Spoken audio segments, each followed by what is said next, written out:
There are places in Asia where the dead are never silent, where rituals were forgotten and names were erased, where the shadows remember what the living have tried to forget.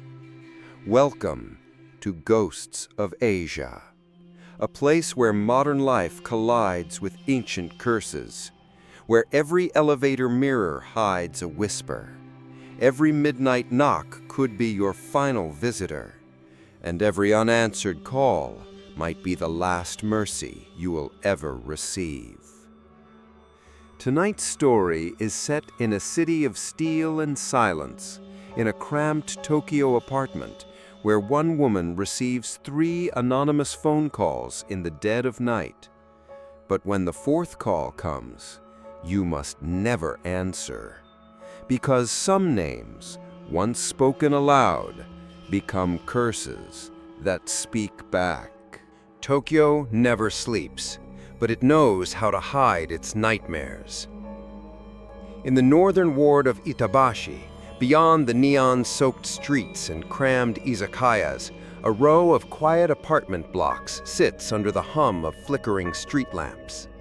There, behind one of the many gray steel doors, lived a woman named Mina. She was 28, an office worker who no longer had an office. A ghost of the pandemic era, she now worked remotely from her 1-bedroom flat on the 6th floor, room 604. A life measured in Zoom calls and convenience store meals, her day is passed in soft clicks of the keyboard, and evenings blurred into the blue haze of Netflix and microwave curry. She didn't speak to her neighbors. She didn't need to. Tokyo had taught her that silence was safety, and in isolation there was peace. Until the first call came. It was 2:48 a.m. Her phone vibrated gently on the nightstand, just enough to jolt her awake. The room was dark, lit only by the faint LED of her air purifier. Her eyes, dry from screen fatigue, squinted at the screen. Unknown number. 10 digits. But something felt off. She rubbed her eyes and looked again. 9 digits. She sat up slowly, her pulse rising with a strange chill. The number displayed was missing a final digit. A glitch? A spoof? Probably spam. Probably nothing. The call ended before she could decide. Silence returned. But exactly 30 seconds later, it rang again. Same number. Same missing digit. No caller ID, no ringtone, just the vibration and a faint buzz through her wireless earbuds left charging beside her. She hesitated. Let it ring. Let it go. It stopped again. Another 30 seconds. The 3rd ring. This time she declined the call. She stared at the ceiling long after the screen went dark. The next morning she checked her call log. Nothing. No record of the call, no history, no number. It was as if it had never happened. She Googled unregistered number spam Japan, number missing a digit, fake calls. Most results pointed to scam rings, spoofed calls from overseas, or fake tech support numbers. Nothing useful, no matches. She posted a quick thread on a local Reddit page. Anyone else getting calls from a number missing the last digit? No replies, just a downvote. The next night it happened again. Same time, same pattern, 3 calls, all from that strange, incomplete number. And again, no record of it afterward. She started to wonder if it was a side effect of her anxiety meds. Hallucinations weren't listed, but sleep disruption was. Maybe her brain was playing tricks on her. But on the 3rd night, it got harder to ignore. She was in the middle of brushing her teeth when the phone rang. The electric hum of her electric toothbrush vibrated against the sudden silence of the apartment. The screen lit up. Unknown number. 9 digits. The same sequence. She turned the toothbrush off, Let it ring. It stopped. 30 seconds. Second call. She stepped back from the sink, still holding the toothbrush. Her bare feet on the tiles felt like ice. Third ring. Her hand hovered over the phone. She tapped block. The number vanished instantly. That night, she dreamed of drowning. Day 4. She told herself not to think about it. Routine is safety. She brewed her tea, stretched, signed into work, and lost herself in spreadsheets. But something felt displaced. When she returned from the store that evening, the chain lock on her door was unlatched. She always latched it. Always. Inside, everything was in place. Nothing stolen, nothing broken. But her bathroom mirror had fog on it. She hadn't used hot water since morning. At 2:46 a.m., she was already awake. The phone didn't ring, but she stared at it, waiting. 2:48. Buzz. First ring. She watched the screen, motionless. 2:49. Second ring. She tapped block contact again. Nothing happened. The phone froze. The screen flickered like static just for a second. Then it went black. 2:50. No third call. She set the phone down. And then it buzzed just once. No ring, just a pulse of vibration. When she picked it up, there was a new voicemail. No number listed, just a gray dot. Duration 0017. She played it. Faint breathing. Slow. Wet. As though someone was standing close to the mic, water dripping from their mouth. Then, fabric. Something being dragged. A wet cloth across wooden floors. Mina dropped the phone. It hit the tatami and rolled under the bed. She didn't sleep. The next day, she visited the building manager. He was polite, but clearly distracted, scrolling through a tablet as she explained the strange calls and voicemail. When she mentioned the number, he shrugged. Probably spam. They fake numbers now, AI or something. Can spam calls leave voicemails without showing a number? He paused, furrowed his brow, but didn't answer. Instead, he smiled, like someone humoring a lonely tenant. If it happens again, just change your SIM. It's not a big deal. That evening, she watched her hallway for 30 minutes before unlocking her door. On her doormat was a single white thread. She picked it up and found it damp, slightly sticky, like wet cotton. She dropped it and stepped inside. The air smelled different. Not foul, just old, like an unused room in a temple. That night she didn't charge her phone. She turned it off and slid it into a drawer. But at 3:04 a.m., she woke with a start. A faint sound echoed from her hallway wall. Drip, drag, drip, drag, like wet cloth being wrung out over wood. Then a breath, close, low, from the other side of the wall, and a whisper just behind the drywall. Don't listen.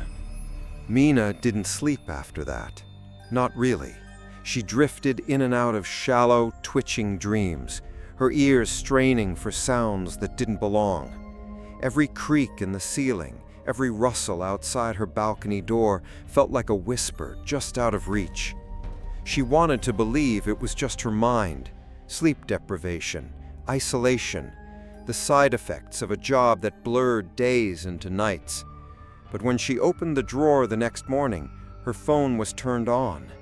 She hadn't touched it. It glowed faintly, no apps open, no missed calls, no notifications, just the home screen, a background photo of cherry blossoms she couldn't remember taking. She stared at it for a moment, then turned it off again. Later that morning, she texted her mother, "Hey, been having weird dreams lately. Hope you're well." No reply. She didn't think much of it. At 2:46 a.m. that night, she lay awake again. This time, she didn't pretend it wasn't coming. She placed the phone gently on her chest, cradling it like something volatile, her breath shallow, her eyes wide in the dark. 2:48. Buzz. First ring. The number blinked on screen. 9 digits, still incomplete. Call ended. She didn't touch it. 2:49. Second ring. This time she noticed something else. Her bedroom light flickered, just a pulse, like a muscle twitching. And somewhere, faintly, she heard water dripping. From nowhere, from everywhere. Call ended. 2:50. Third ring. The air grew still, dense with pressure. Her ears felt full, like being underwater. The screen flickered again, like static crawling beneath glass. She stared at the number, heart pounding. Something inside her wanted to answer. Her thumb hovered, but she didn't. The call ended, and then silence. No fourth ring, no voicemail. The next morning, she tried calling the number back. The phone didn't allow it. No number available. She tried a call log recovery app. No record, no cache. Even the voicemail from the night before was gone, deleted or erased. She started to record everything. She downloaded a third-party call recorder, turned on background screen recording, left a voice recorder running on her laptop each night. She wanted proof. Not for others. She was beginning to realize no one would believe her, but for herself, for sanity. On the 5th night, she gave up on sleep altogether.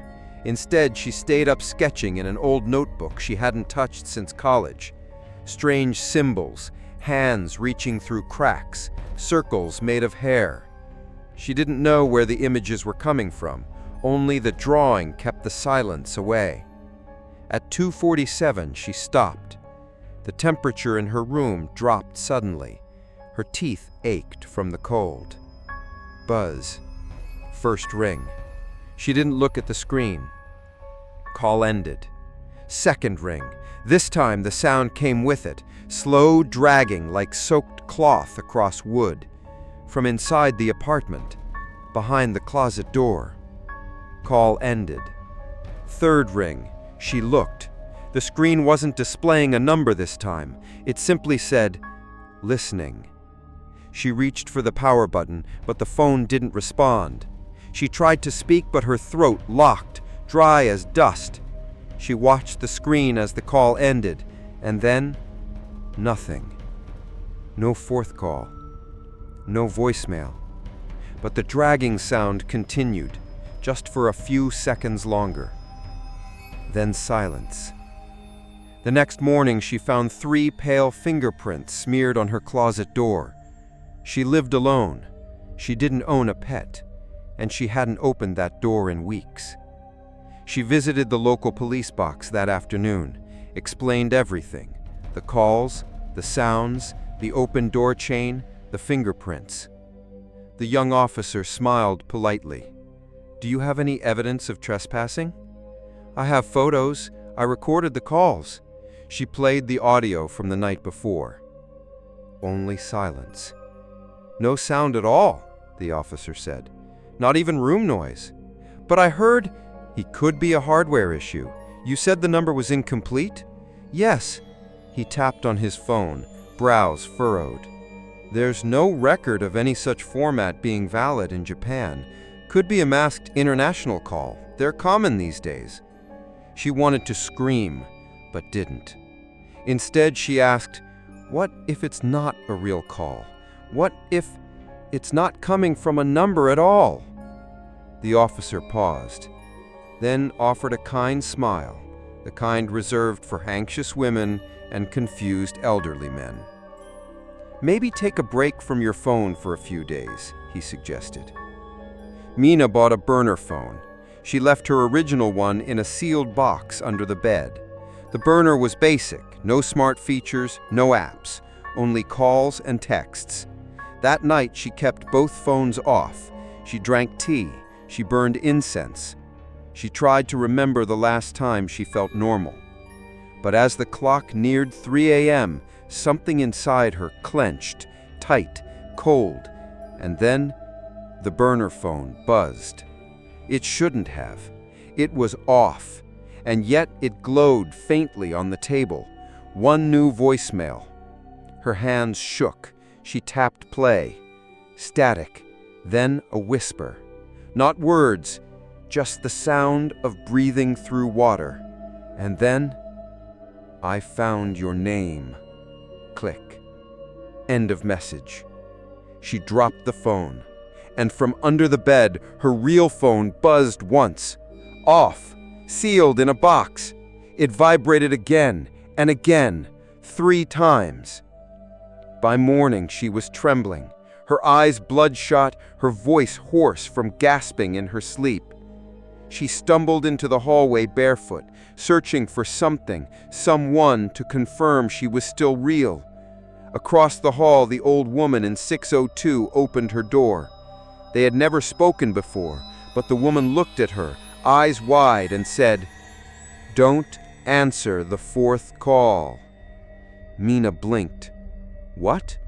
But the woman had already closed the door, locked it, slid a heavy bolt shut, and turned off the light. That night, Mina didn't turn on any phones, but the calls still came. This time, inside her head. 3 pulses, 3 vibrations, 1 whisper. "Will you hear me now?" There is a kind of fear that doesn't scream. It breathes. It waits. It seeps into the small corners of a life until the silence itself begins to echo. For Mina, the silence had weight now, texture. It followed her like a shadow that never left. And though her apartment looked the same, gray curtains, dull wallpaper, a clean tatami floor, it no longer felt like hers. Nothing felt like hers anymore. Not the room, not the air, not even her own name. The old woman across the hall hadn't opened her door since that warning. Don't answer the 4th call. Not a sound from 602. No footsteps, no flickering light. Mina placed her ear to the door once. All she heard was breathing. Very faint, very wet. As if someone lay pressed against the other side, mouth open, lungs barely moving. She backed away, heart pounding, and didn't knock again. That night, she plugged her old phone in. She had to know. She had to hear it again to prove it wasn't imagined. 2:47 a.m. The screen lit up by itself. She hadn't touched it. Unknown number, 9 digits. The call ended. Second ring. Mina pressed record on her laptop mic. She didn't speak, didn't move. Call ended. Third ring. The air turned cold again. Goosebumps rose across her arms. She pressed the phone to her ear. She still didn't answer, but she listened. And just as the call dropped, the voicemail alert blinked. 1 new voicemail. No number, no timestamp, just a blank entry. She tapped play, and the sound was softer this time, slower. Breathing, but not human. More like the echo of lungs filled with water, struggling to expand, almost rhythmic. Then came the sound she feared most. Fabric being wrung out, slow, deliberate. The texture of wet silk dragged across wood, scrape, pause, drag. The noise of something ancient repeating itself. And beneath it all, Faintly, a voice humming, a tune, childlike. It lasted 17 seconds. Then the audio glitched, sharp and piercing like feedback, and ended. Mina sat frozen, her mouth dry, her hands cold. She played the message again. This time she tried to isolate the sound, scrubbing it into an audio app, running filters, looking for patterns. When slowed down, the hum became clearer. It was a song, a child's voice reciting something old, something wrong, words she couldn't quite catch. But the last line came through, barely above a whisper. "Say my name, and I'll come back." The next morning, her laptop crashed. The voicemail file was gone. Not just deleted, erased. Her cloud backup folder showed no recent activity. Her app history was blank. When she tried to search the audio thread online, her posts were missing. Even her Reddit account was signed out, profile icon replaced with a blank outline. When she tried to log in, it told her, "No user found." She blinked, tried again. Same message, as if she'd never created it, as if she'd never existed there at all. She called her mother. It rang once, twice. Then a soft, unfamiliar voice answered. "Hello?" Mina froze. "Mom? I think you have the wrong number." The voice was kind, polite, but cold. "This is Aoyama Clinic. There's no one here by that name." "But this is my mother's number." A pause. "I'm sorry, ma'am. You must be mistaken." Click. Call ended. Mina stared at the phone, her hands trembling. She checked her contacts. Her mother's name was gone, replaced with a blank entry. She opened her recent messages. Nothing. No history. No trace. That evening, she went down to the mailboxes in the lobby. She found her box, 604, a small metal slot with her nameplate. Except her name was gone. Only the room number remained. No kana, no romanji, just a blank rectangle of plastic, faint glue lines where the label had been peeled away. She asked the building manager. He blinked at her, confused. 604? No one's been there for months. But I'm sure it's just being renovated, he cut in, distracted. We're clearing out some of the units. That one has been vacant since last fall. I live there, she said, voice shaking. You approved my lease. He looked at her, not unkindly, but with the same look the officer gave her. You poor thing. I'm afraid I don't have your name on record. He tapped his tablet again. I'll double check, but I don't see any tenancy listed for 604. She left without speaking, back into the elevator. The mirrored walls seemed too still, like they were waiting for her to blink. She stopped outside her apartment. The number was there, 604, but the door felt unfamiliar.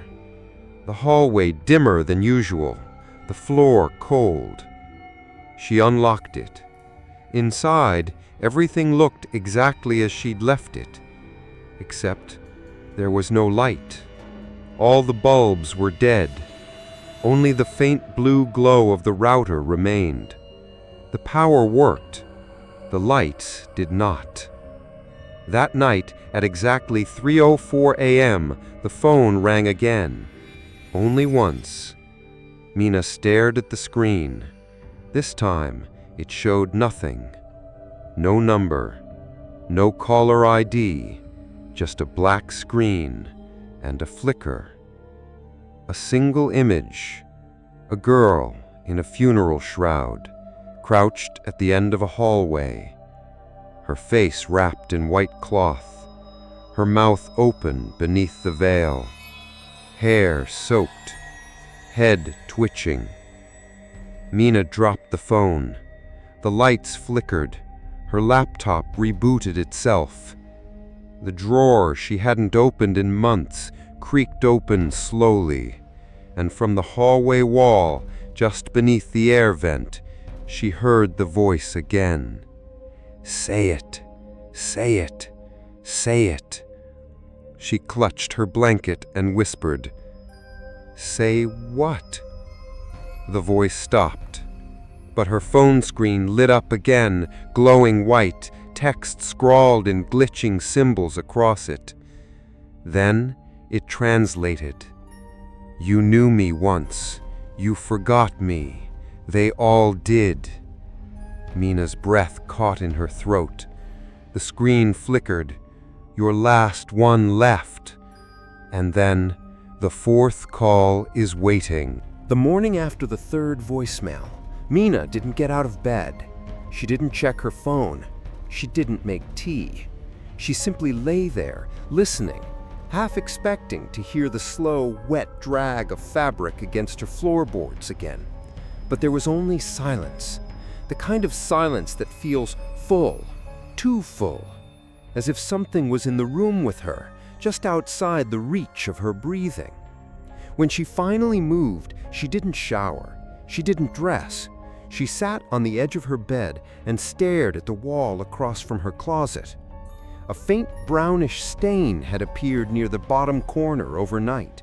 It looked like water damage, but when she reached out to touch it, the surface was bone dry. She wiped her fingers on her shirt and noticed a faint sour smell lingering in the air. Old, moldy, like funeral flowers left too long in a vase. At noon, she forced herself to go outside. Sunlight felt foreign, too bright, too fast. She squinted at the sky, surprised that the world was still moving. Cars passed, children played. 2 delivery men laughed as they wheeled crates of bottled water into a nearby konbini. But something felt out of sync. People didn't look at her, not just in the way Tokyoites politely ignore each other, but as if she weren't there at all. One man brushed past her shoulder and didn't flinch. A woman walked directly toward her and veered aside only at the very last second, without acknowledgement, without eye contact. It was like being a ghost in her own skin. When she returned to her apartment, she noticed it immediately. The door to 602, the old woman's unit, was open a crack. A soft, musty breeze slipped out into the hallway. Mina hesitated. Then, cautiously, she knocked. No answer. She knocked again. Still nothing. She pressed her ear to the door. Silence. Then, just as she turned to leave, she heard it. A shuffle. Slow. Deliberate. Like fabric being pulled across a floor. Her heart pounded. She pushed the door open. The apartment was dim, curtains drawn. The air smelled of incense, sweet, bitter, and old. Shoji panels lined the far wall, yellowed with time. An altar sat in the corner, adorned with faded photographs, an unlit candle, and a black and white funeral tablet. And seated in the middle of the room, perfectly still, was the old woman. Her back to Mina, her hair long and gray, tied into a tight bun. She didn't move, didn't acknowledge her. Mina stepped inside. "Excuse me?" Nothing. She stepped closer. I live in 604. We spoke the other day. You warned me about the calls." The woman didn't move. Mina swallowed, then whispered, "Please, what did you mean? What's the fourth call?" The woman exhaled, a soft, trembling sound. Then, slowly, she turned her head just enough for Mina to glimpse her profile. Her eyes were sunken, her lips pale and dry. She opened her mouth and said softly, "That's when she knows you're listening." Mina froze. The woman turned back to the altar, her eyes unfocused. "She drowned," the woman said, voice thin as paper. "Long ago, before this building, when there was still a garden, a well in the earth." "Who drowned?" The woman's voice trembled. "She had no name, or rather, she did, but no one remembered it, not fully, and so she stayed, beneath us." The air in the room grew thick. "She waits for someone to say her name aloud. That's all she wants." Mina's hands were cold. Her voice came out quieter than she intended. "And the calls?" "She calls 3 times, just to see if you'll notice, just to knock on the door of your mind." "And the 4th?" "That's when the invitation comes." Mina took a step back. I don't understand. Why me?" The old woman finally turned her full face toward her. Her eyes, cloudy, ancient, and impossibly deep, locked onto Mina's. "You heard her. That's enough." Mina's breath caught. There must be a way to stop it, to block the number, to... The woman shook her head slowly. "She doesn't use phones, not really. She only sounds like a phone. It's how she gets in, through the sounds we trust." Mina's skin prickled. She thought of the voicemails, the watery breathing, the dragging cloth, the whispered rhyme, the static-laced screen displaying no number at all. "She's not calling you from outside. She's already here." Mina staggered backward. "I shouldn't have answered," she whispered. "You didn't. Yet." Mina left without another word. When she looked back, the door to 602 was already shut, firmly, as if it never opened. She barely slept that night, but not because of fear, but because of remembering. Fragments of dreams and memories stitched themselves into her thoughts. A girl with long black hair standing near a well, a song just out of reach, a funeral procession in the rain. She saw herself as a child, standing alone in a courtyard. A name whispered in the wind, a white thread wrapped around her wrist. She woke gasping. There was something she had forgotten. Not a detail, a person. She opened her closet, pulled down a box of old photos from a top shelf, childhood albums, school portraits, family trips. She flipped through them quickly, looking for someone, looking for proof. In one photo, an old shrine visit, she saw herself at maybe 8 or 9 years old, standing in front of a stone basin. Behind her, almost out of frame, was another girl, pale, thin, smiling faintly, hair over her eyes. Mina had no memory of her, no name, just a feeling of guilt. The next night, she set an alarm for 2:40 a.m. She sat at the foot of her bed, facing the window, wrapped in a sweater, holding the phone. The air grew heavy. At exactly 2:48, buzz. First ring. She didn't flinch, didn't touch it. Call ended. Second ring. Outside her window, the wind stopped moving. Even the cicadas went silent. Call ended. Third ring. This time she saw it. A faint silhouette reflected in the dark glass. Behind her, a girl crouched at the foot of her bed, soaked hair, hands limp at her sides, head tilted, twitching. Mina couldn't move. The call ended. No fourth ring came. But the phone lit up one last time. One single notification. She knows you're listening. Names have power, not just in books or legends, but in the soft, sacred places where memory and ritual intertwine. In Japan, the name of the dead is never to be forgotten. It is spoken, burned, inked on wooden tablets and stone markers, preserved to give peace. When a name disappears, the soul loses its way. And Mina was beginning to understand that something had been lost, something that was now trying to find its way back, through her. She returned to the photo album. The image of that shrine visit haunted her. The girl in the background, almost transparent in the frame. She had stared at it for over an hour, zooming in, sharpening the scan, adjusting filters, but it made no difference. The girl's face remained unclear, but the sensation was unmistakable. Mina knew her, somewhere deep inside, not just as a childhood friend, but as a shadow, a presence that had followed her long before the phone ever rang. That afternoon, she went to the building's trash room. It wasn't a place she often visited, just a tucked-away utility area at the back of the ground floor. Fluorescent lights buzzed overhead, flickering in fits. The air was thick with the scent of damp cardboard and sour food waste. She shouldn't have gone there, but something pulled her. She opened the far bin, the one marked non-burnables.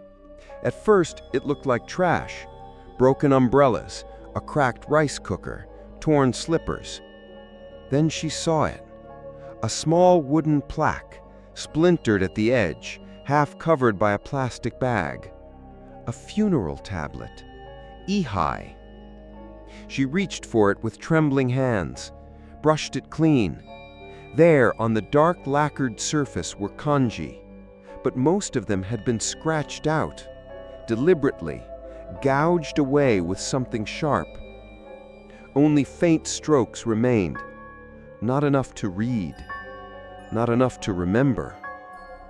She took the tablet back to her apartment, set it on her kitchen counter, stared at it like it might speak. That night, she placed it beside her bed and waited. At 2:48 a.m., the phone rang. First ring. The tablet pulsed, just once, as if it exhaled. Second ring. The room grew colder. Her windows fogged from the inside. Third ring. This time, the tablet cracked, a thin hairline fracture splitting the back. Mina answered nothing, but her voice recorder captured a whisper, one that hadn't come from the phone. Still no name. Then silence.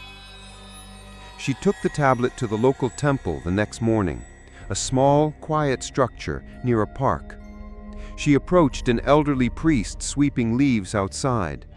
When he saw what she carried, his face changed. His hands tightened around the broom. "Where did you get this?" he asked. "In my building's trash room." He hesitated, then gestured for her to follow. Inside, he placed the tablet gently on a cloth and examined it under a reading lamp. "This is old, not ancient, but neglected." He pointed to the faint carvings. "Whoever owned this was erased." Mina's heart dropped. Erased? "It happens sometimes," he said, "when families want to forget, or when deaths are shameful."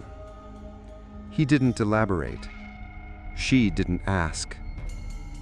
"I tried to read the name, but it's too damaged." The priest nodded slowly. "That's the point." He explained that each ihai carries the posthumous Buddhist name of the deceased, a name given after death to guide their soul. Without it, the spirit remains confused, unsettled, hungry. Mina felt the chill return. "I think she's looking for her name," she said. The priest gave her a long, quiet look, and then he asked, "Do you know her?" Mina opened her mouth, then closed it. "I don't know." The priest offered to perform a cleansing ritual. He placed the broken ihai in a bowl of salt water and chanted. As he prayed, the water turned cloudy, milky white. At the end, he offered her a choice. "You can leave it here. We will bury the remains in the memorial grounds. She may find peace." Mina wanted to say yes, but something stopped her. A whisper in her mind, a face in the photo, a feeling she couldn't name. She shook her head. "I have to keep it. I think she's not done." That night, she placed the tablet at the center of her room, lit a single candle, turned off all the lights, and waited. At 2:48 a.m., the phone rang. 9 digits, still incomplete. First ring. She whispered, "I know you're there." Second ring. The air grew heavy. The candle flickered. Third ring. This time, the tablet cracked, a thin hairline fracture splitting the back. Mina leaned forward. "Tell me your name." The phone stopped ringing. A pause. Then the voicemail alert appeared. One new message. She pressed play. A child's voice sang, the same broken nursery rhyme. But this time, there was a gap, a missing word where the name should have been. Sai, Sai, Sai, no more name. Mina froze. That name, Sai. It echoed like a bell inside her skull. She knew it.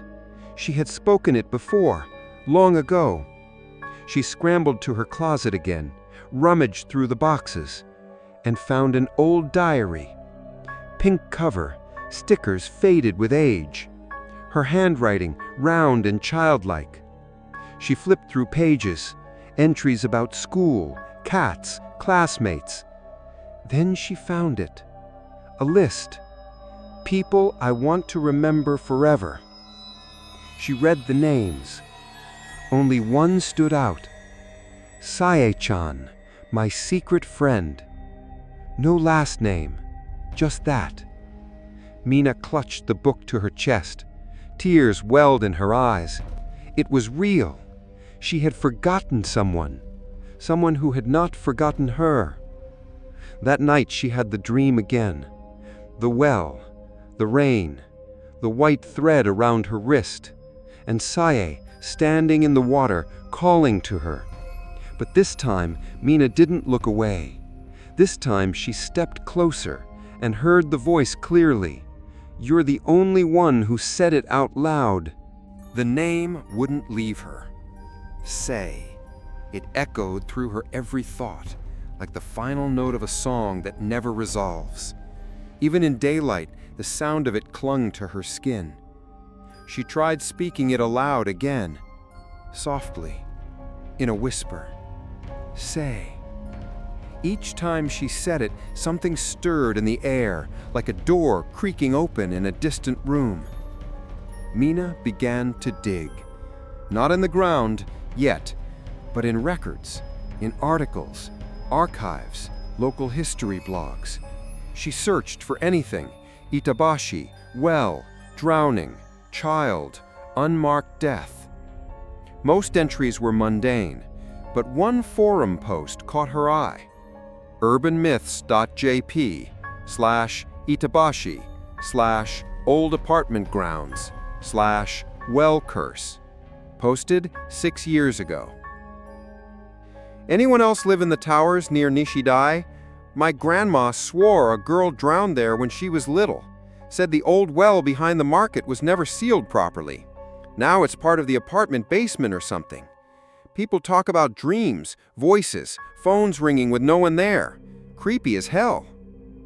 No replies, no upvotes. Just that lone post, like a message tossed into a well no one wanted to look inside. She took the elevator to the basement, a place she'd only visited once when she first moved in to check her storage unit. The hall was long and dim, lined with numbered steel doors, concrete walls, fluorescent tubes. A utility room sat at the very end. The sign above it read, Kikaishitsu, mechanical room. The door was supposed to be locked, but the knob turned easily, and it opened with a groan that sounded too much like breath. Inside, it was pitch black. She turned on her phone flashlight and stepped in. The walls were damp. Pipes ran along the ceiling like ribs beneath rotting skin. But what caught her attention was the floor. A square patch of stone, different from the rest, slightly raised, ancient-looking, unlabeled, and in the center, a rusted iron ring, as if something had once been fastened there, or sealed. She stepped closer. The air above it was colder, heavy with moisture. She knelt and pressed her palm to the stone. A shiver ran through her spine.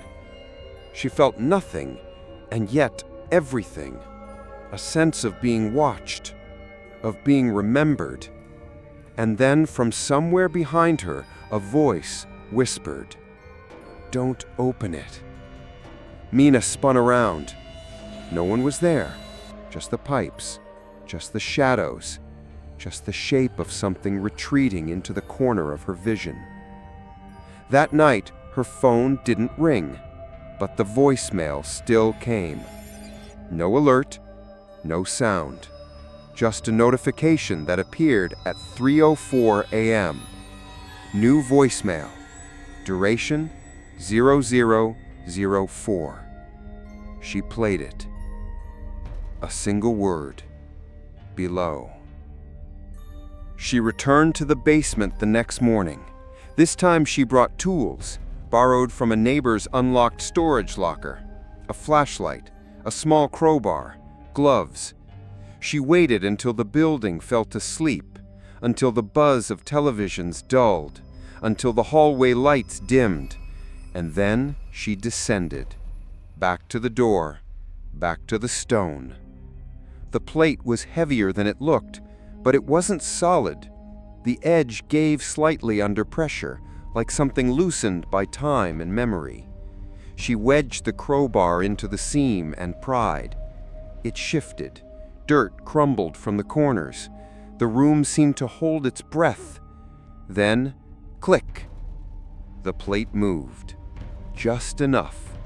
Enough to see darkness beneath. A cavity. Not deep, but hollow. She held the flashlight over it, shone it down, and saw water. Stagnant, black, and rising, very slowly, as if something had sensed the air again and stirred.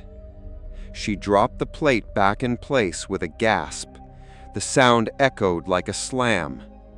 Back in her apartment, she noticed the tablet on her table had changed. The crack had grown wider.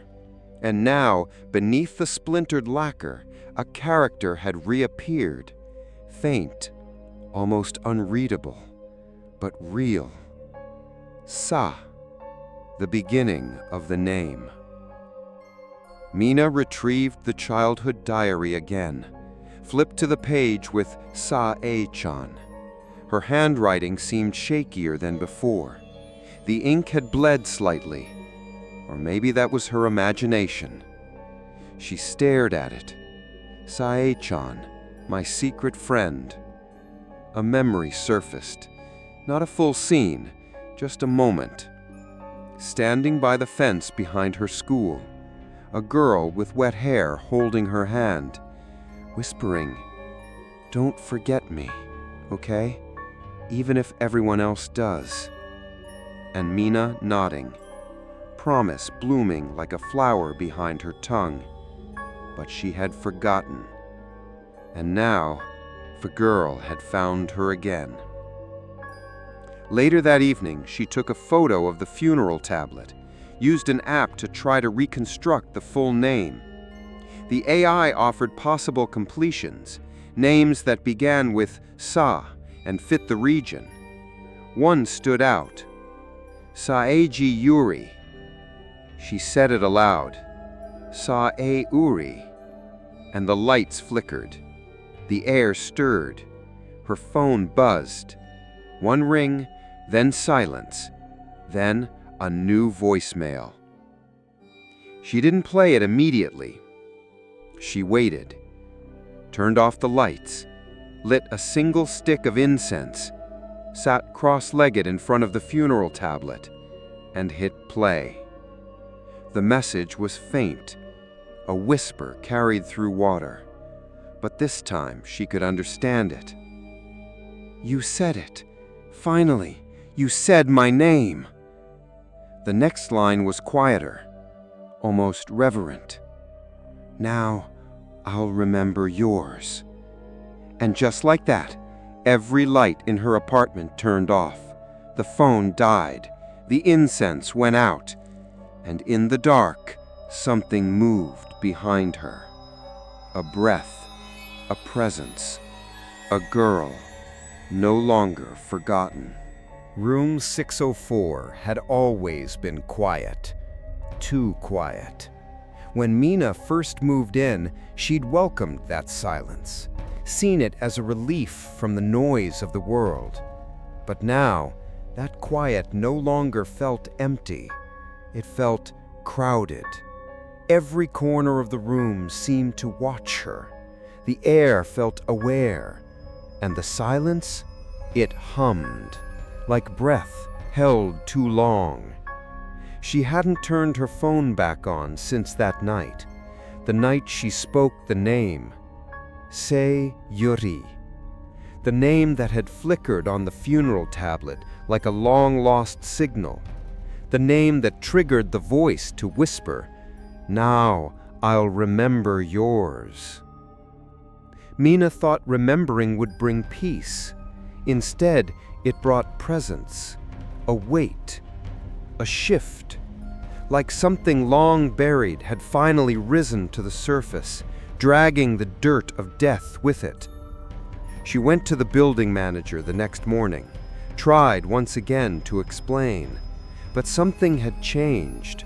He didn't even look up when she said her name, didn't respond when she asked for footage, security logs, maintenance records, anything that might explain the strange activity in her unit.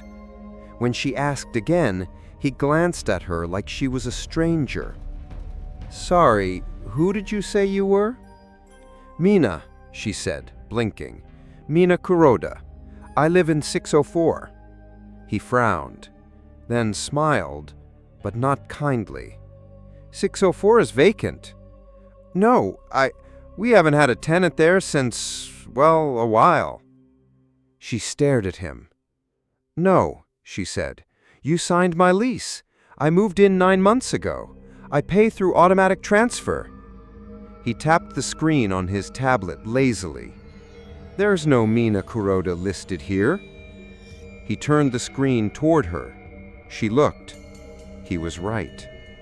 The list of tenants skipped from 603 to 605. No 604.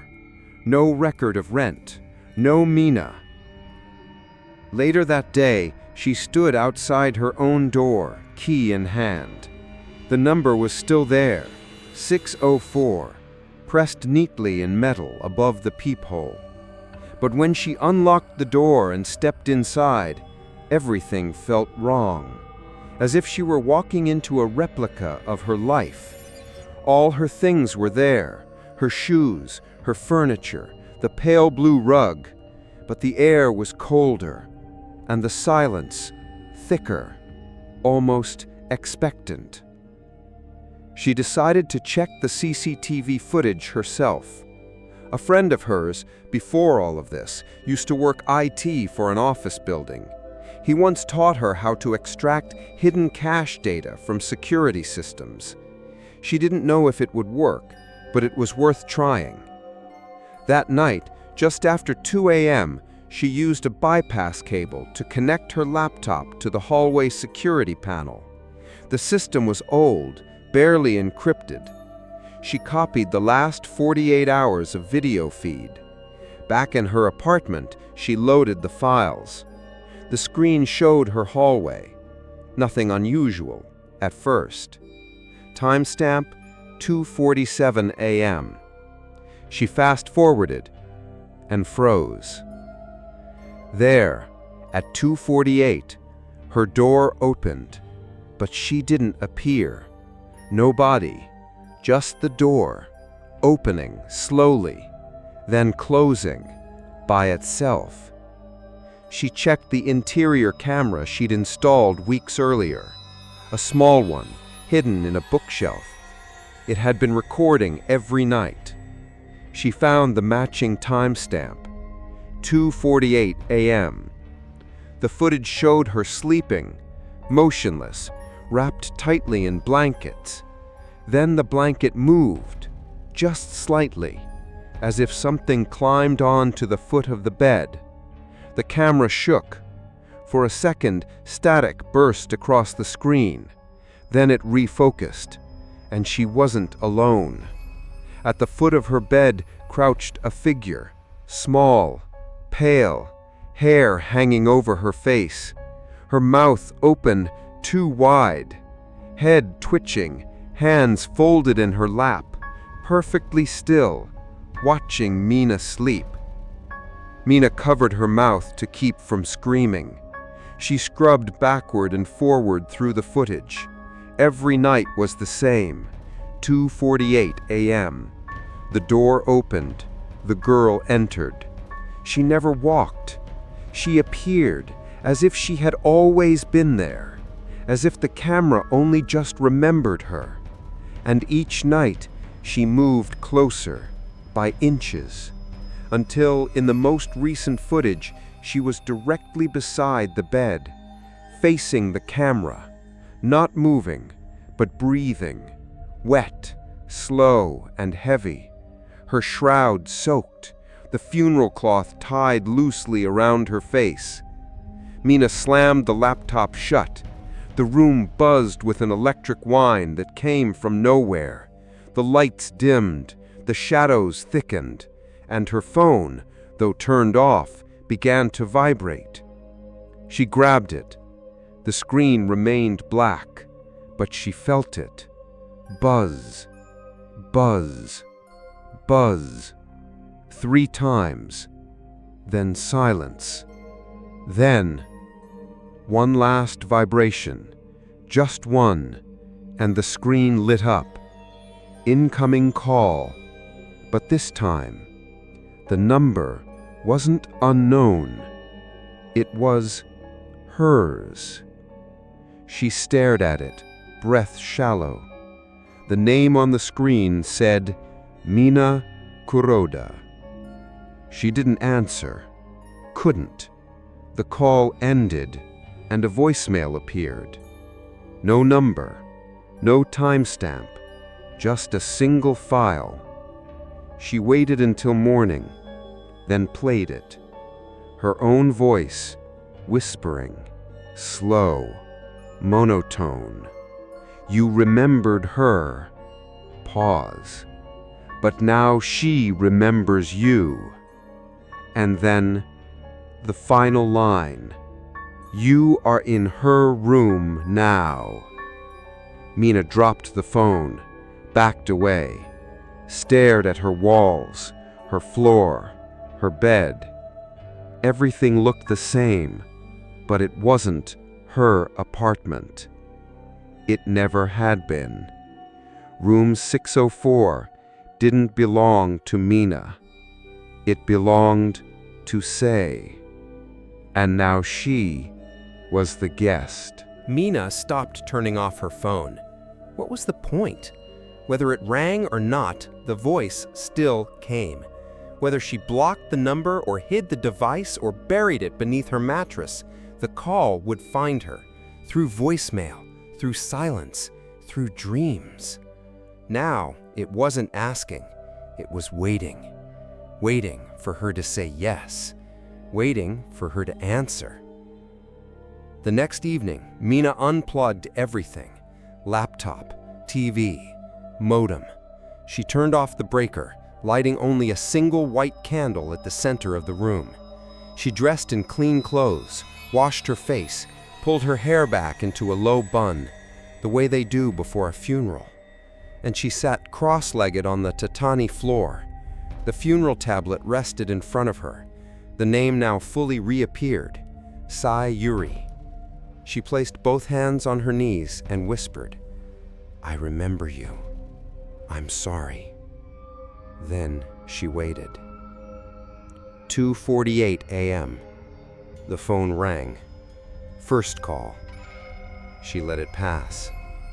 Second call. The flame on the candle tilted sideways, as if something were breathing too close to it. Third call. The air felt heavy, saturated, like walking into a room where incense had burned for hours. Then the phone went silent. For a full minute, there was nothing, just her breath, the faint hum of city life muffled behind windows. Then, buzz. Fourth call. The name on the screen: Sayuri, and below it, "Do you accept the invitation?" Mina stared at it, hands shaking. Then she answered. For a moment there was nothing. No voice, no sound, just static, faint, distant, like the hiss of wind echoing through a stone well. Then the screen glitched, flashed white, and displayed a single name: Mina Kuroda, not as the contact, but as the caller. The phone, her own phone, had just called her from the other side. Her voice came through the speaker, warped and wet. "You remembered me. Now I'll remember you." She tried to speak, tried to say something, but the screen flickered. Her reflection appeared. Black eyes, pale skin, hair soaked as if she'd just crawled out of rain.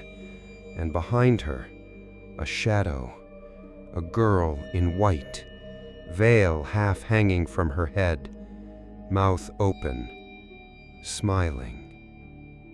The call ended. The phone went dark.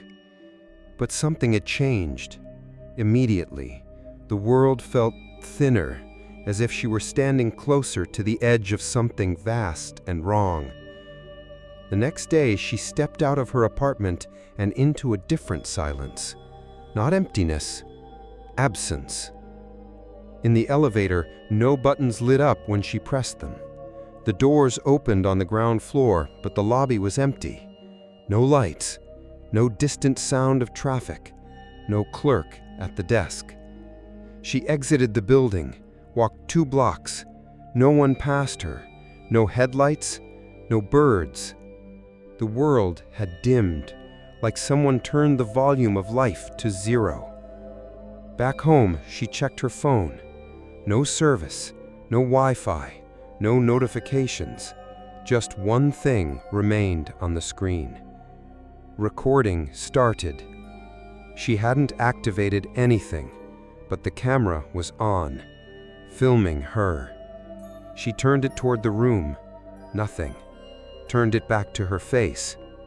Still, except for one thing. Behind her, in the frame, a faint blur, a shimmer of fabric. Something crouched, just out of focus, watching. She called her mother again, just to hear her voice, but the call didn't connect. Her contact list was empty, her photos gone, her notes erased, everything wiped except the call log, which showed only one number, hers, over and over, time-stamped at 3:04 a.m. Every night. The next night the phone didn't ring. There was no need. She had already answered. At exactly 3:04, her phone lit up on its own. Screen black, then white, then a new interface like an old flip phone. It displayed, "Say her name again." Mina whispered, "Sai Yuri." The screen flashed, and the reply came, "Too late."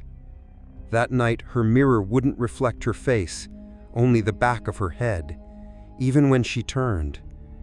And on her voicemail, her own voice whispered, "You're starting to forget." She scribbled her name on paper, posted sticky notes across the apartment. "My name is Mina Kuroda." But every time she looked away, another note vanished, until only one remained. And even that one, the ink began to bleed, then fade, then disappear. Like her. Like everything else. She checked her mail. No letters. Her name was gone from the mailbox, gone from her ID. Her bank card even now read, "No registered occupant." That night, when the phone buzzed, it didn't offer a name, only a message. "Welcome." And then, "Your invitation has been accepted."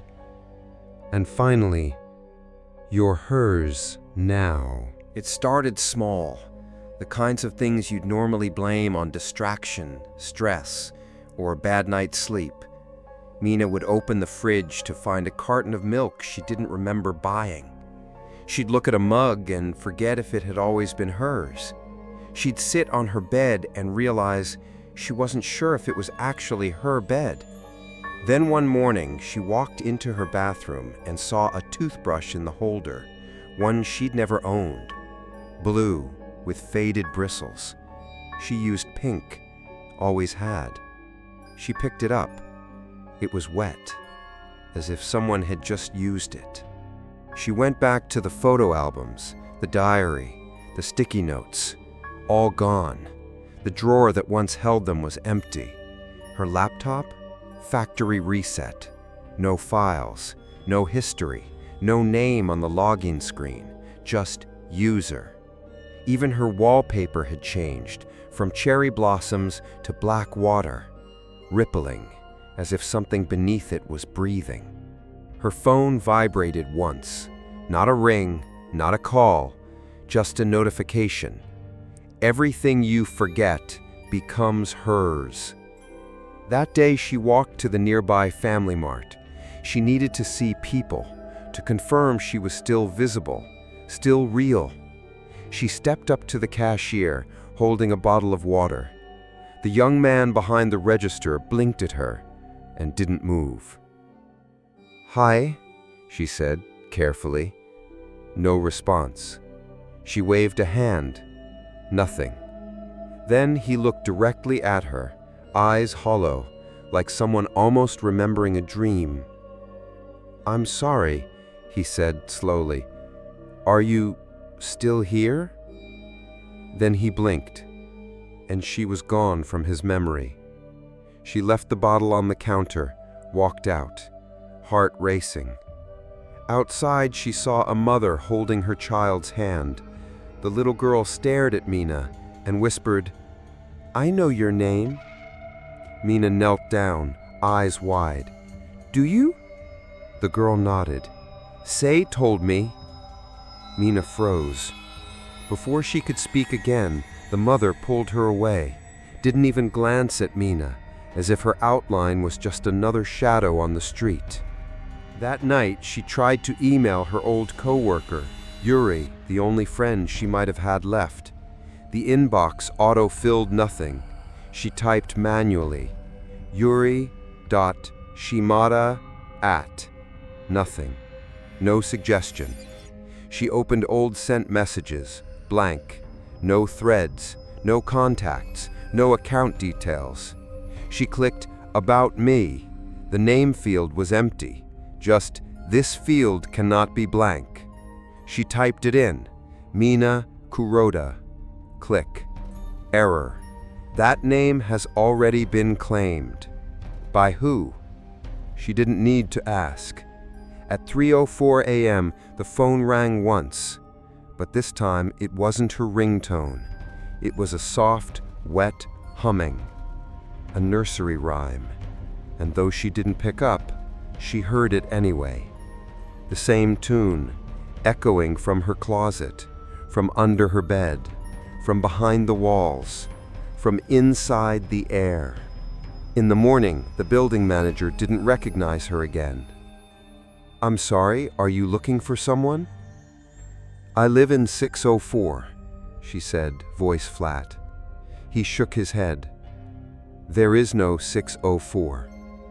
She turned to point at it, but the hallway was empty, just a blank wall where the door should be. "No," she said. It's right here. I've lived here for months." He looked at her with pity and said softly, "That unit was sealed years ago, after the girl died." Mina's mouth dried. "What girl?" He hesitated, then muttered, "I don't remember her name." Back upstairs, the hallway had returned. The door was there again. She opened it and stood in a space she no longer recognized. The air was wet, heavy. The smell of old incense, mold, and something faintly metallic clung to everything. The walls were darker than before, the floorboards softer, and on her kitchen table, the funeral tablet, cracked completely down the center, split like a door. She whispered, "Mina Kuroda," to herself, to the room, to remember, to hold on. Nothing happened. She tried again. "Mina Kuroda," louder, but it felt wrong, like the name didn't fit anymore, like it belonged to someone else, like it was already taken. She checked her reflection. This time, there wasn't one, only a vague shimmering like heat rising from pavement. She touched her face, still there, but not hers. Then came the texts, not from anyone she knew, not even her number, just blank entries in her message app. Each one said the same thing: "She's wearing you now. You're the voice inside her throat. You answered the call. You said her name. Now you don't have one." She scribbled notes across her wall in black marker.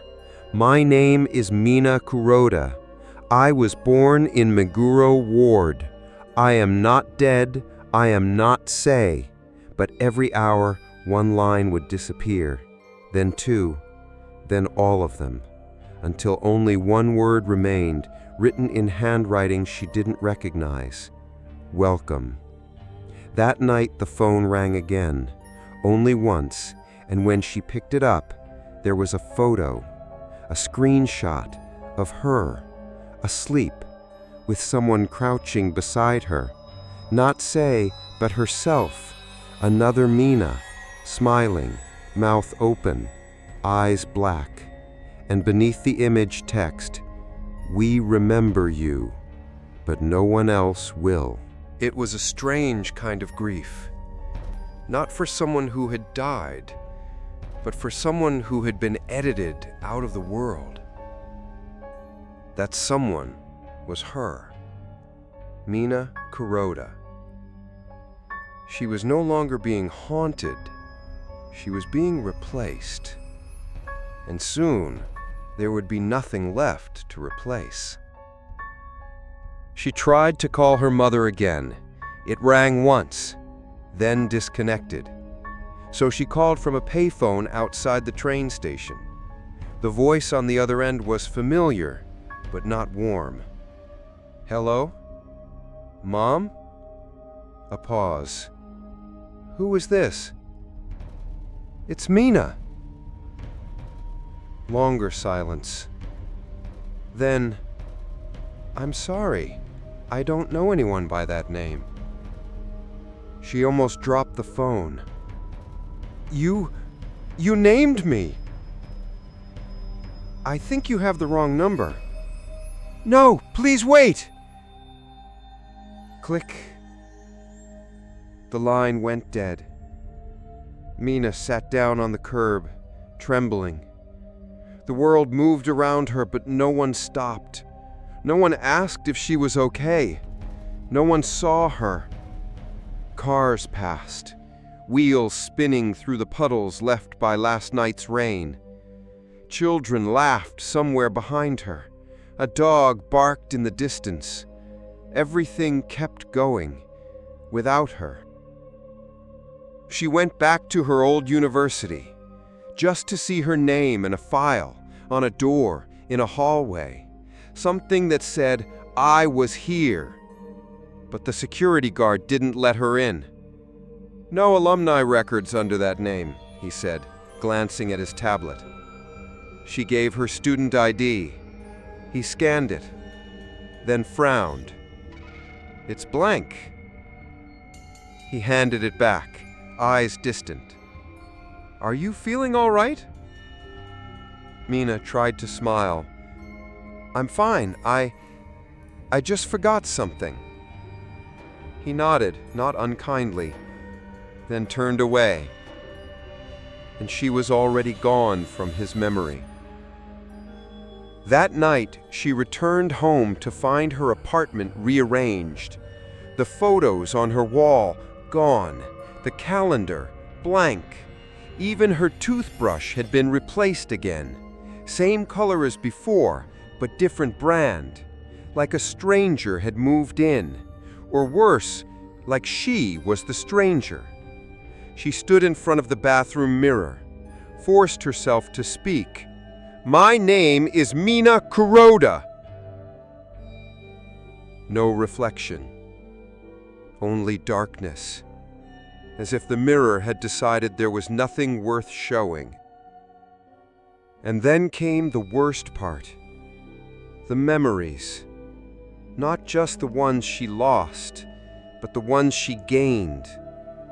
Moments that didn't belong to her. Flashes of a child drowning in a well, fingers reaching up through stagnant water, a white cloth tied around her face as villagers whispered apologies to a shrine no one visited anymore. She saw Sae, felt her fear, heard her scream. And then, silence.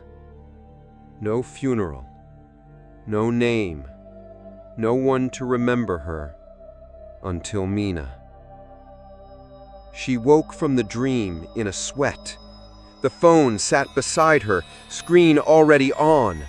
No ring, no message, just a line of text. "You remember too much." She likes that. She searched her apartment for anything that had her name. Driver's license, blank. Tax documents, erased. Her own handwriting, unreadable. The ink had faded to nothing.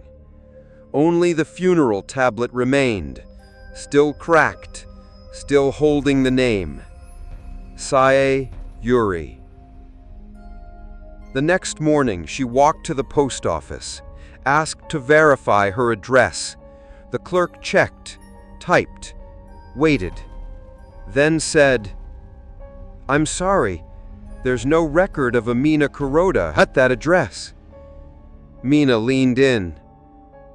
"I'm standing right here."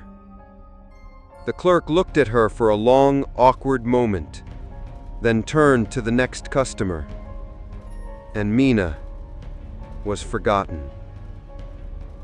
She tried to log into her bank account. Access denied. User not found. She tried her old email. Account deleted. She tried the city records office. The clerk smiled and said, "There is no one by that name in this district." She wasn't just vanishing. She had vanished. Everyone else just hadn't caught up yet. By the time she returned to her apartment, even her key didn't fit. The door still read 604. but it wasn't hers. She knocked. No answer. She knocked again. Nothing. Then, footsteps behind her. She turned. A girl in white, hair wet, mouth open, eyes black. Sae. But not as a memory, as a replacement. The girl stepped past her, slipped the key into the lock, turned it, walked in, and shut the door. Mina stood frozen in the hallway, heart pounding. Then slowly, the numbers on the door began to fade. 604 turned to 60, then 6, then nothing. Mina backed away, tears brimming in her eyes. She opened her phone. There were no apps, no contacts, no wallpaper, just a black screen and her own face staring back. But her eyes weren't hers, and in place of the time and date, the screen displayed one final message. You are now the forgotten. She remembers. That's enough. There are places where time does not move forward. It folds, slows, repeats itself like an old ritual that no one remembers performing, but everyone still suffers for. The well beneath Mina's building was one of those places. And now, it was the only place she had left to go. She didn't pack anything. There was nothing left to pack. No name to put on a suitcase, no address to return to. Even her phone had become a mirror, one that only reflected her if she wasn't looking. So she left it behind. Left behind the apartment that no longer recognized her, the hallway where her door had vanished, the mailbox that now bore no number at all. Barefoot and silent, she walked the narrow stairwell to the basement. Each step felt heavier than the last, as if the building knew where she was going and wanted her to turn back. But it was too late for that. The mechanical room's door creaked open before she touched it. The smell hit her first. Wet earth, rust, and something older, something sweet and rotting, like lilies left too long on a grave. She stepped inside. The room was silent, except for one sound. Drip, drip, drip. It came from beneath the stone, the raised square in the center, the one she'd opened before. Now it looked different. The edges had crumbled. Hairline cracks spread across the surface like veins beneath pale skin. She approached slowly. Kneeling beside it, she placed both hands on the slab, then pressed her ear to it. Silence. Then, a soft voice. Not calling, not whispering, just waiting. She reached for the crowbar she'd hidden behind a pipe days ago. It was still there, cold, heavy, like a key that no longer needed permission. She wedged it beneath the slab, pulled. The slab gave way with a gasp of old air, a release, and beneath it, the shaft of the well, deeper than before. So deep she couldn't see the bottom, only darkness and water, black, perfectly still, waiting. She tied a flashlight to a cord, lowering it slowly. The beam vanished after 10 feet, swallowed whole. And then it hit something. Soft. A ripple, but no splash. She pulled the cord back up. The flashlight was gone. Only the cord remained, frayed, as if something had taken it. Still, she didn't stop. She climbed into the hole, lowered herself down, hand over hand, gripping the inside edges, damp and crumbling. The air grew colder, each breath more shallow, until she reached a narrow ledge, just wide enough to stand. And there, just ahead, was a hollow, carved into the wall, a cavity not made by tools, but by memory. Inside it sat another funeral tablet, older, rotted with time, unreadable, but still humming with energy. And beside it, a small water-warped photo. 2 children, one clearly Mina, the other, a girl with long hair, face obscured, but unmistakable. Sai. She touched the photo, and in an instant the world shifted. She was no longer in the well. She was standing in a field, the sky above her bruised with dusk, a rope in her hand, a child in front of her, crying. Sai. Clutching her stomach, mouth open, gasping for breath. I fell, and no one came. Mina knelt. I'm here now. But you forgot me. I didn't mean to. You were the last one who saw me. I'm sorry. You said my name once. I'll say it again. The field dissolved. Back to the well. Back to the ledge. But the funeral tablet was now whole, fresh, and on its surface, in clear black ink, Sai Yuri. Mina blinked, then looked down into the water below. A face stared back. Not hers, not Sai's. A mixture, a merging. And then, the voice. If you give me your name, I'll let go. Mina closed her eyes, let the silence settle into her chest. Then she whispered, Take it. Take my name. Take my face. Let her go. The water rippled. A soft breeze blew upward from the bottom of the well, carrying with it the scent of cherry blossoms. And for a moment, Mina smiled.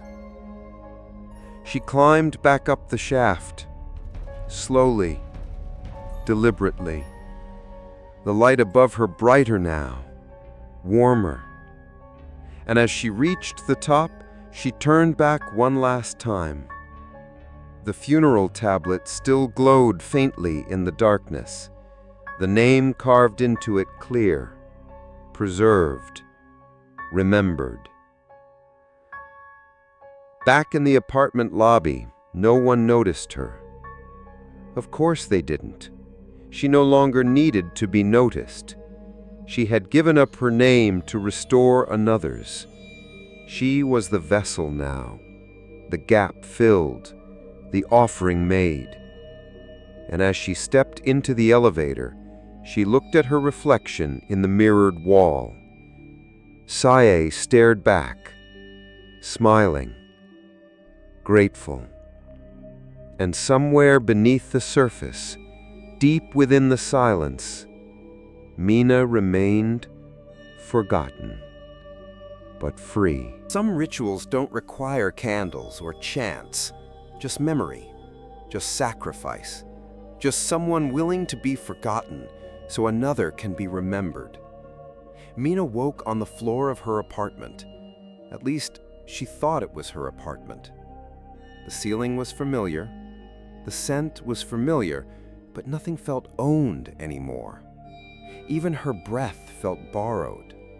The room was dim, quiet.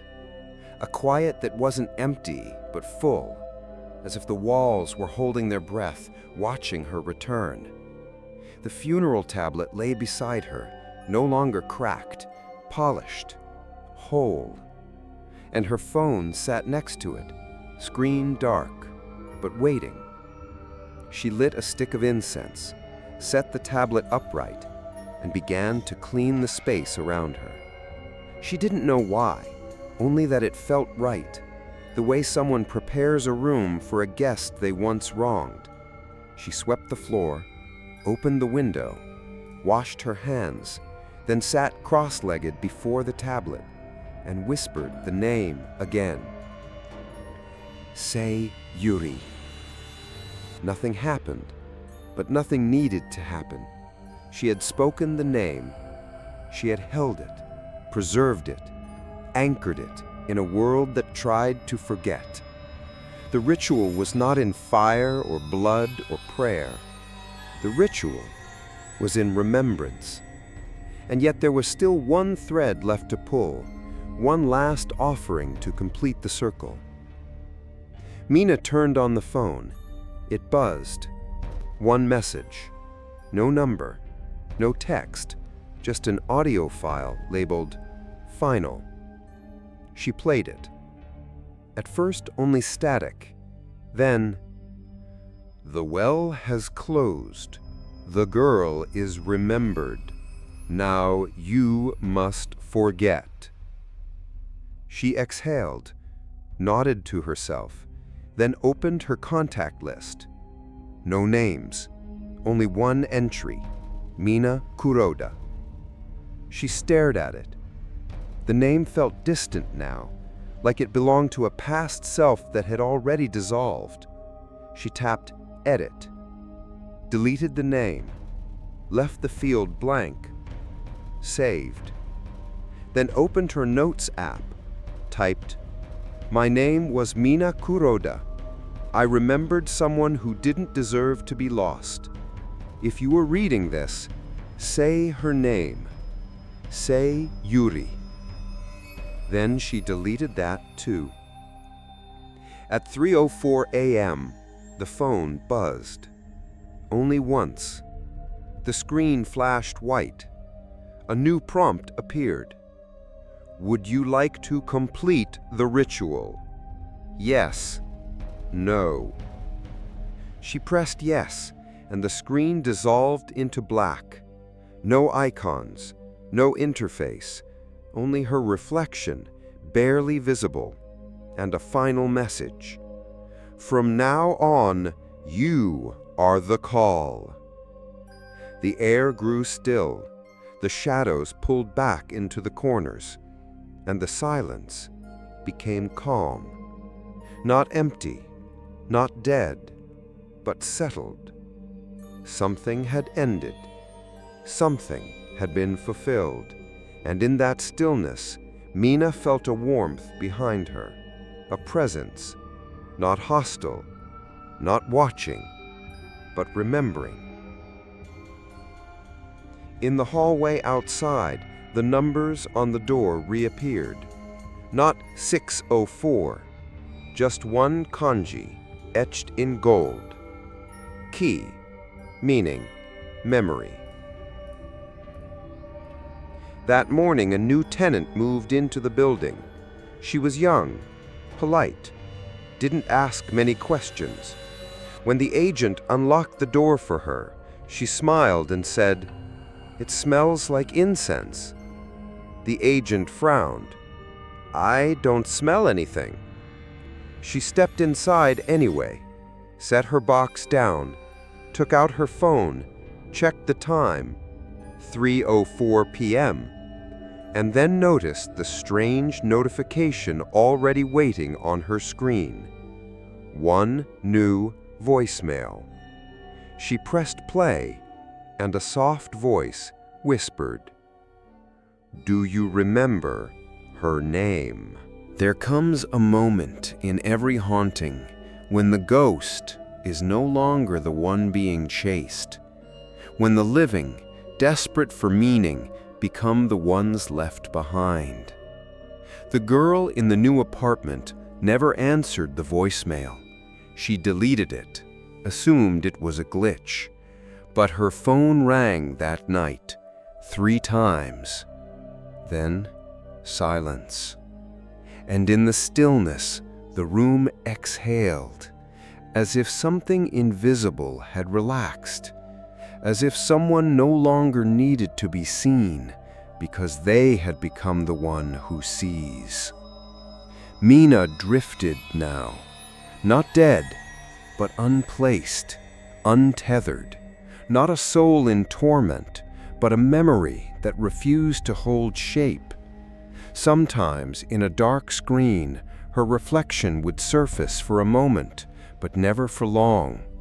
Sometimes, in the faint white noise of a speaker, her voice would try to form words, but collapse into static.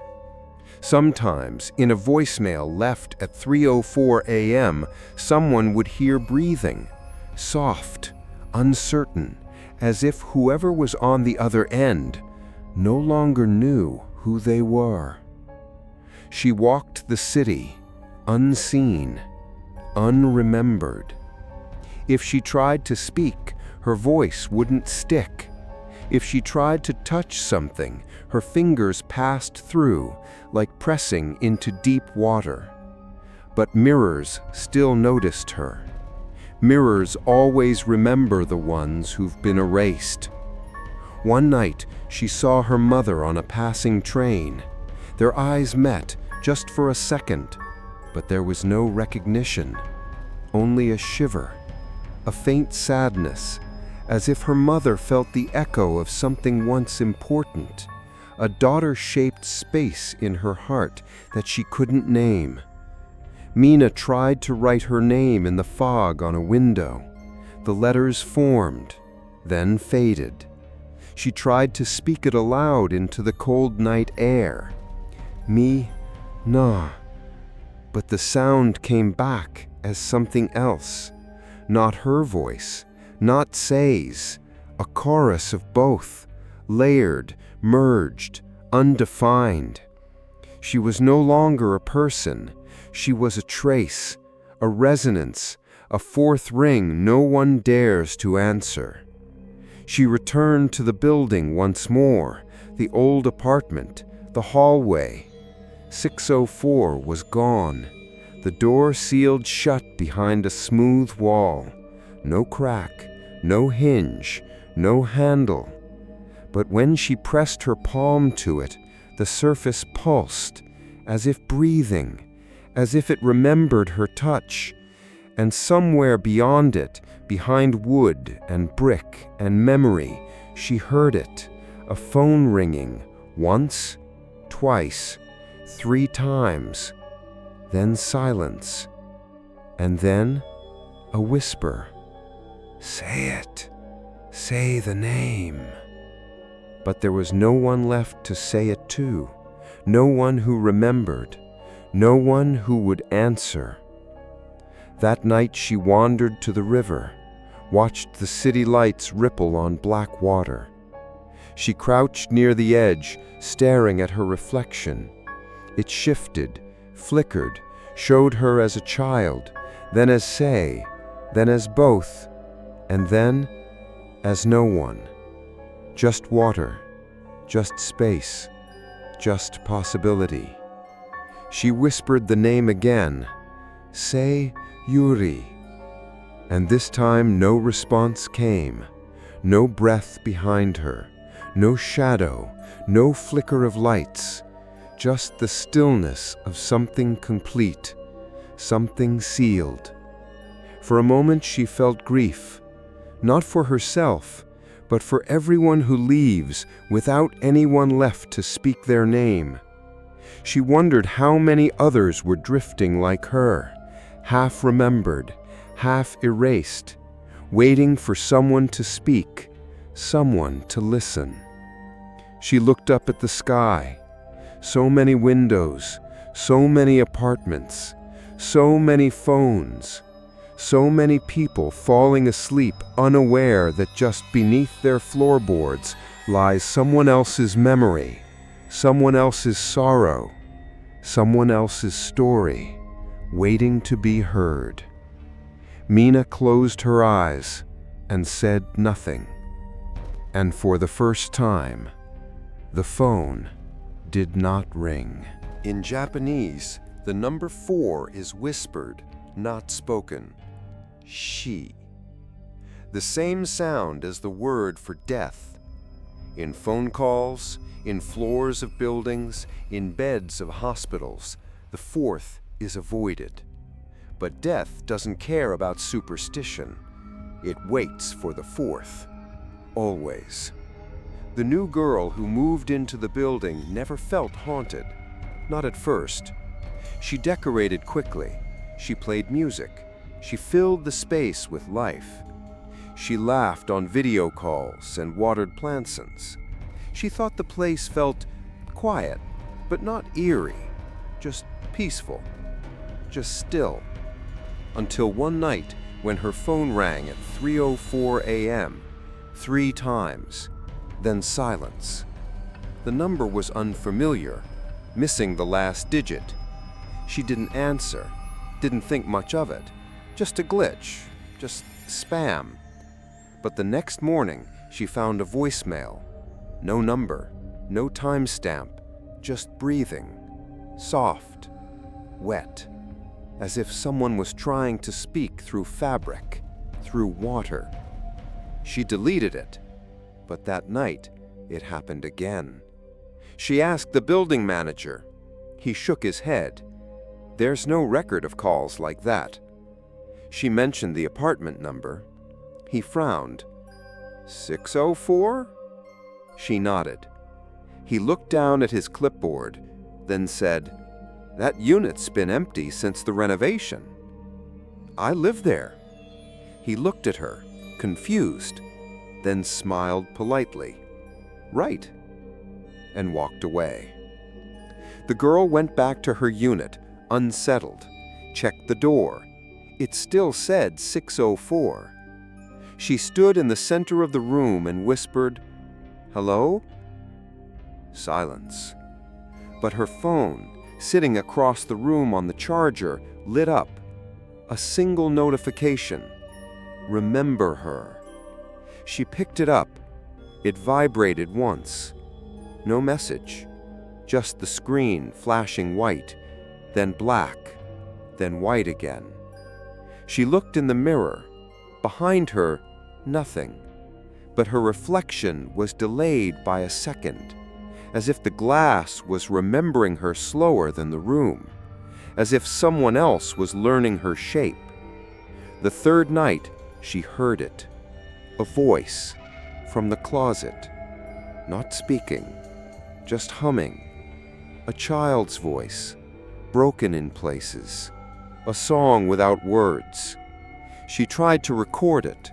The audio file played back as silence, except for the final second. Say my name. The fourth night came. The phone rang, once, twice, 3 times. She sat frozen, waiting. Then silence. The fourth ring began, slow, longer. The screen glitched. This time, the name on the caller ID was yourself, and beneath it, a question. Do you remember her?